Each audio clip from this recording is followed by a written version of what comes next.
Terima kasih atas kesempatannya. Kami dari kelompok 6 akan mempresentasikan tentang analisis kredit. Sebelum menyampaikan materi, di sini saya akan memperkenalkan anggota-anggota dari kelompok 6. Yang pertama ada saya sendiri yang bernama Indah Awal Anissa dengan NIM terakhir 565. Yang kedua ada Dinda Rama Amelia dengan NIM terakhir 612.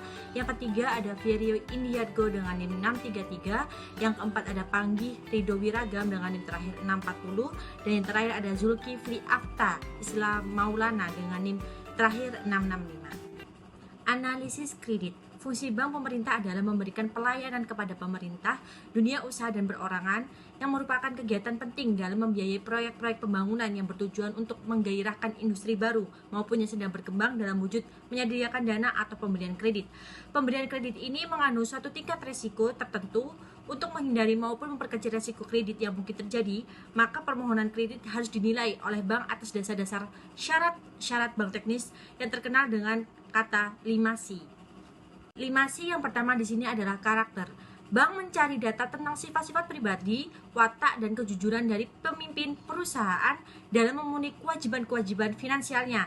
Adapun beberapa petunjuk bagi bank untuk mengetahui karakter nasabah adalah yang pertama mengenal dari dekat, yang kedua mengumpulkan keterangan mengenai aktivitas calon debitur dalam perbankan, yang ketiga mengumpulkan keterangan dan minta pendapat dari rekan-rekannya, pegawai dan saingannya mengenai reputasi, dan yang terakhir adalah kebiasaan pribadi, pergaulan sosial, dan lain-lainnya.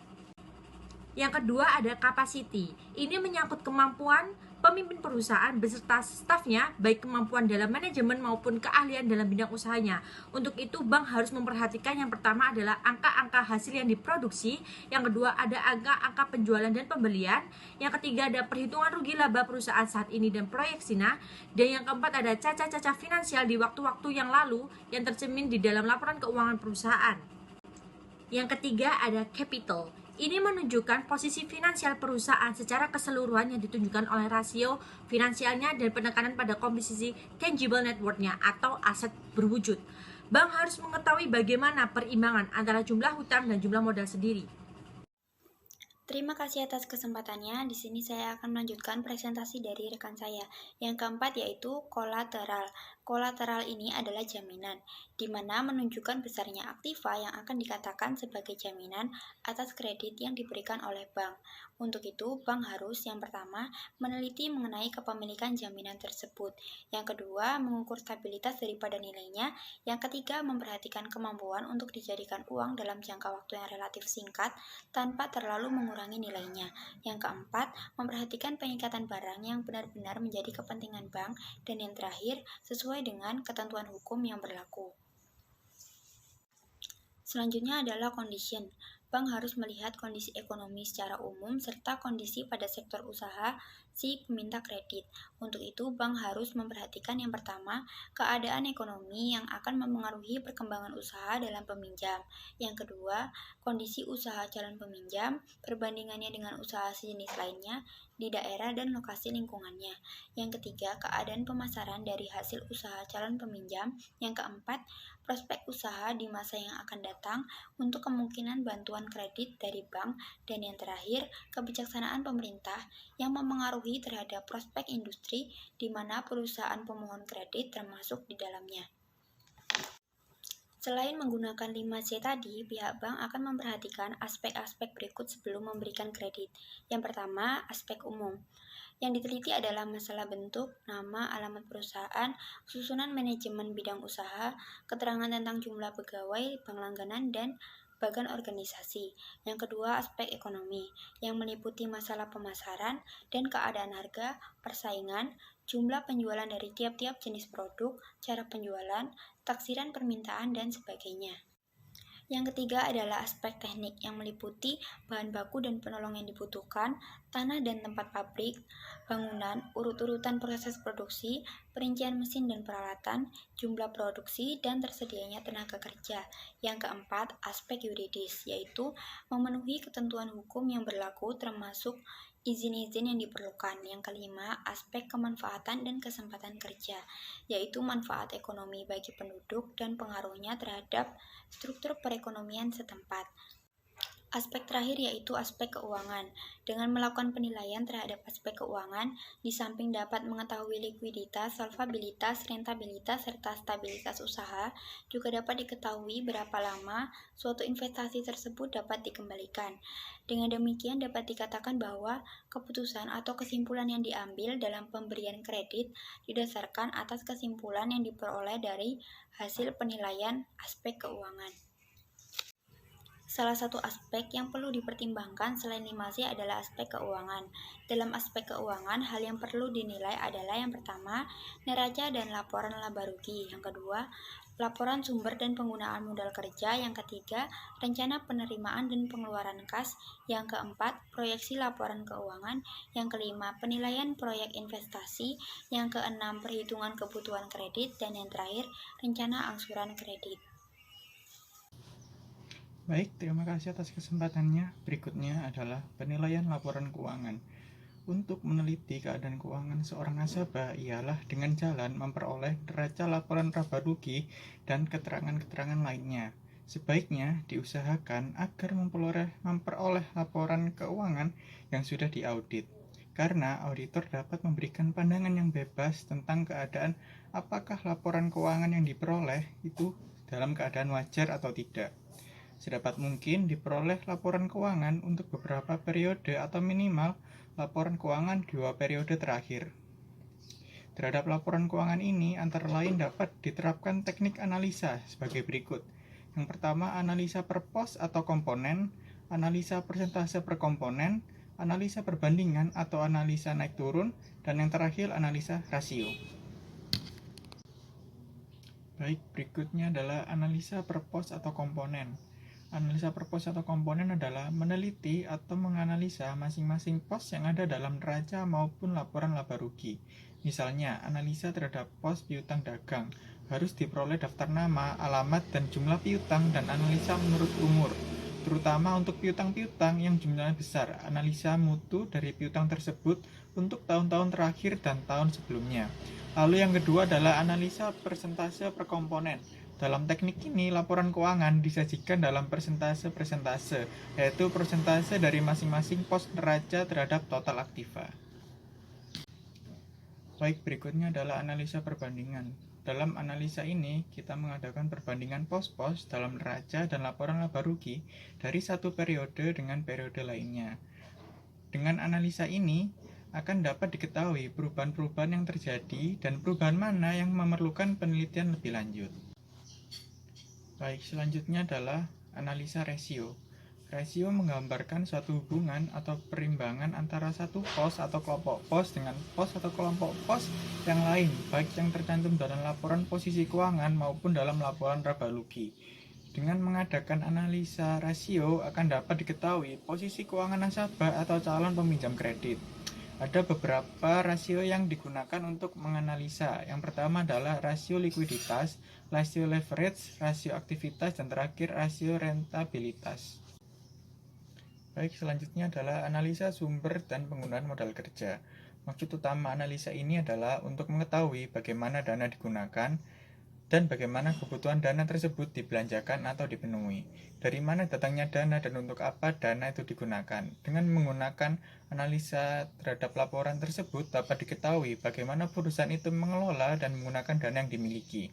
Maksud dari dana di sini adalah modal kerja itu sendiri, yaitu selisih antara aktiva lancar dengan hutang lancar. Terima kasih. Terima kasih atas kesempatannya. Di sini saya Panggil Ridho dengan NIM 640 melanjutkan rencana penerimaan dan pengelolaan kas atau budget kas.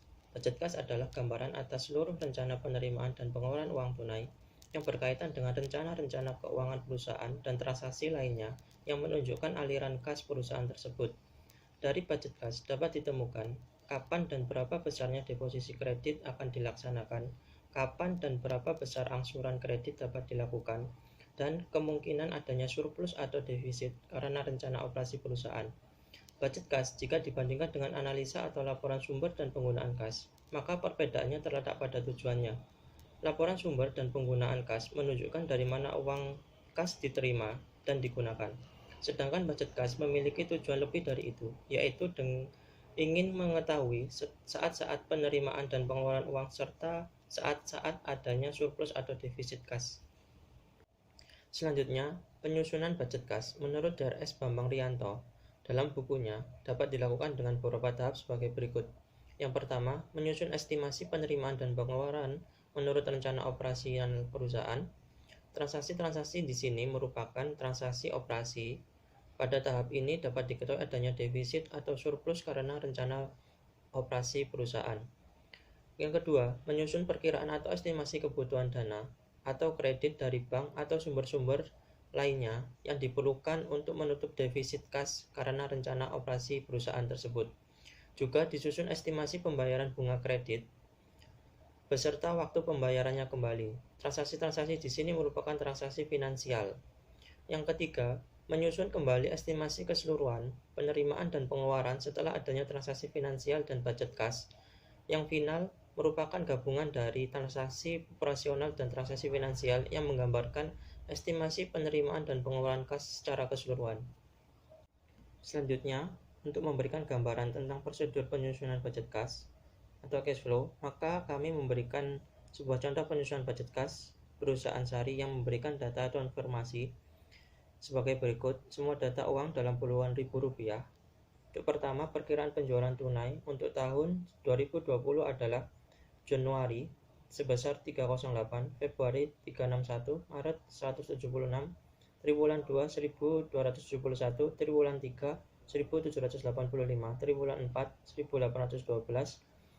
Untuk estimasi penjualan kredit, Januari sebesar 1000, Februari 1200, Maret 1500, triwulan 2 4000, triwulan 3 3600, triwulan 4 3800. Kerugian karena piutang tidak tertagih berdasarkan pengalaman sebesar 1% dari penjualan kredit. Untuk pola pengumpulan piutang dagang diperkirakan bulanan 70%, 20%, dan 10% berturut-turut sejak terjadinya penjualan. Triwulan masing-masing 90% dan 10% berturut-turut sejak triwulan penjualan. Untuk berbagai pengeluaran yang membutuhkan kas adalah ada pembelian bahan baku, pembayaran upah, biaya penjualan, biaya administrasi dan umum, dan pembayaran pajak. Untuk estimasi saldo kas pada akhir bulan Desember 2019 berjumlah 100, persediaan kas ditetapkan sebesar 50. Terima kasih.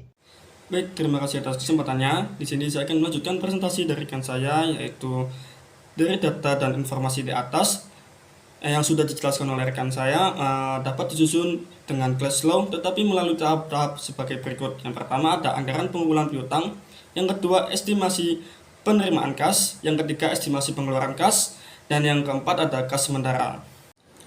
Nah, selanjutnya di sini ada beberapa tabel, yaitu yang tabel pertama adalah anggaran pengumpulan piutang. Di sini jumlah piutang sudah diketahui semua dari estimasi penjualan kredit. Kemudian kerugian piutang itu dapat dari jumlah piutang dikali 1%. 1% itu diketahui dari soal. Kemudian lanjut ke piutang bersih itu dari antara jumlah piutang dikurangi dengan kerugian. Kemudian lanjut di kuartal 1 Januari, Februari, Maret itu dapatnya dari piutang bersih dikalikan dengan pola pengumpulan piutang yang diketahui di soal. Begitu juga dengan perhitungan pada kuartal 2, 3, dan 4 dapat dari piutang bersih dikalikan dengan pola yang tertera di soal sebesar 90% dan 10%. Selanjutnya ada tabel 2, yaitu estimasi penerimaan kas. Untuk mencari estimasi penerimaan kas itu dari penjualan tunai ditambah dengan pengumpulan piutang, di mana untuk angka dari penjualan tunai sudah diketahui di dalam soal, sedangkan untuk jumlah pengumpulan piutang dari perhitungan tabel sebelumnya. Nah, selanjutnya ada tabel ketiga, yaitu perhitungan estimasi pengeluaran kas. Nah, cara untuk mencari estimasi pengeluaran kas itu dapat dengan cara menjumlahkan semua biaya pengeluaran yang terjadi di perusahaan. Di dalam soal diketahui bahwa pengeluaran yang dikeluarkan dengan kas oleh perusahaan, pembelian bahan baku, pembayaran upah, biaya penjualan, biaya administrasi dan umum, serta pembayaran pajak di dalam slide ini tertera pada tabel perhitungannya. Selanjutnya tabel keempat, yaitu perhitungan kas sementara. Untuk menentukan setiap bulan atau triwulan perusahaan tersebut mengalami surplus atau defisit, untuk menghitungnya dengan mengurangi penerimaan kas dengan penjualan yang telah dihitung pada tabel sebelumnya. Dari budget kas sementara dapat dilihat bahwa pada bulan Januari dan Februari perusahaan mengalami defisit. Karena itu diperlukan pinjaman dari luar. Dalam hal ini perusahaan mendapat pinjaman dari bank yang diterima pada awal bulan dan pembayaran bunga dilakukan pada akhir bulan. Oke, selanjutnya di sini ada tabel untuk menghitung schedule penerimaan dan pembayaran kredit dan bunga. Dengan cara saldo kas awal ditambah dengan terima kredit. Sudah diketahui pada narasi sebelumnya bahwa perusahaan mendapat pinjaman dari bank untuk bulan Januari sebesar 360, sedangkan Februari sebesar 330, serta dikurangi dengan pembayaran kredit di soal diketahui. Pembayaran dilakukan pada triwulan 3 sebesar 690.